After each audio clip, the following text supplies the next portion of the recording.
મોટા ભાગે અહીંયા તમે લોકો જો દુઃખી હો ને તો અભાવથી કે વિયોગથી નહીં, કલ્પનાથી જ દુઃખીશ.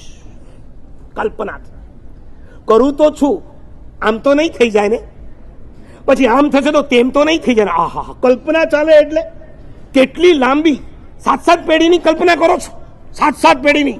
હું તમને એમ કહું, મેં હમણાં એક ઠેકાણે કીધું તું, તમારા દીકરાને, આ વડીલોને કહું છું, તમારા દીકરાને ઘરે જઈને એટલું જ કહેજો, બેટા આવતીકાલથી કદાચ હું ઓફિસે ન આવું તો ચાલશે? આટલું પૂછવાનું.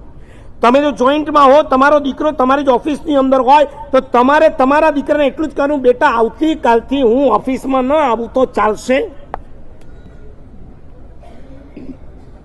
અને તમારો દીકરો કે હા પપ્પા ચાલશે, પછી તમે શું કરો?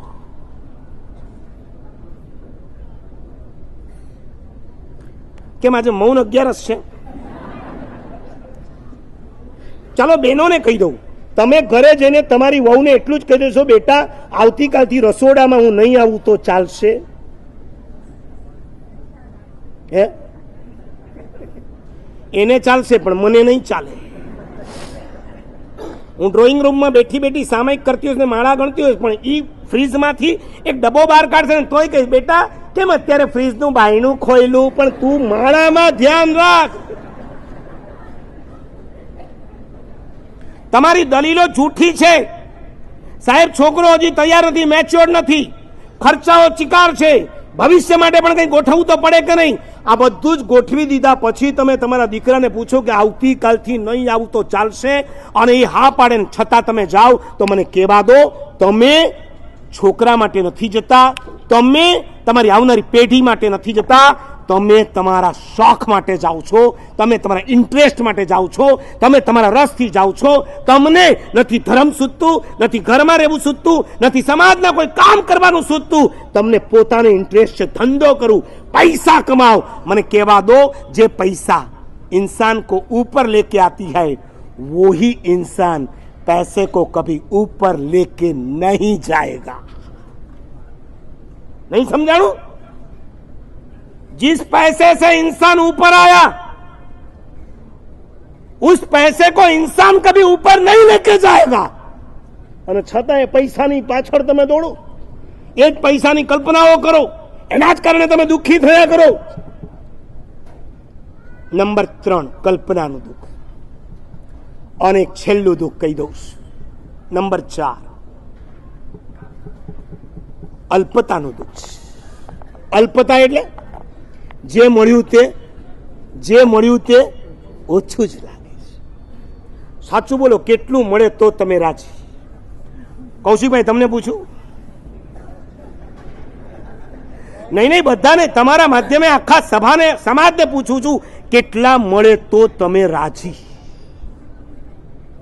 છે જવાબ? હે? નો limit, unlimited.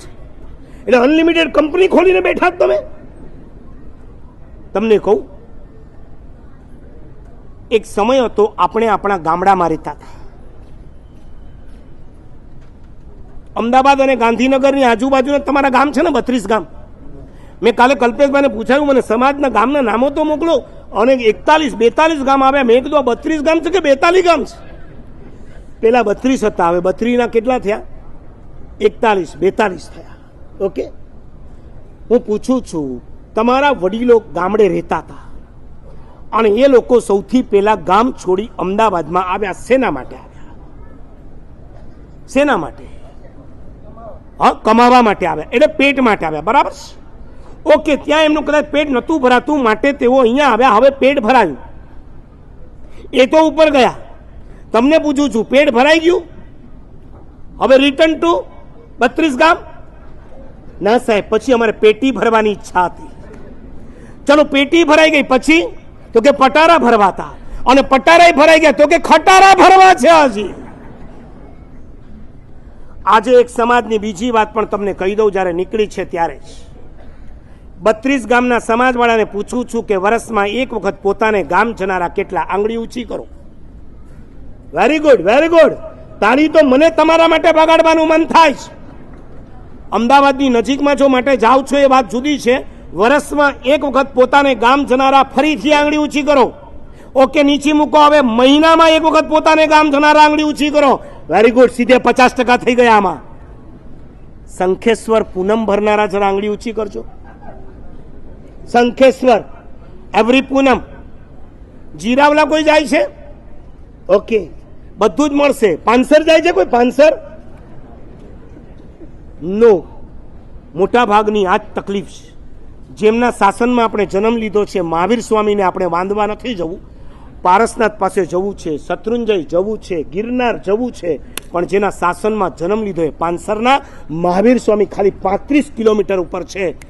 We don't know, આપણને ખબર જ નથી.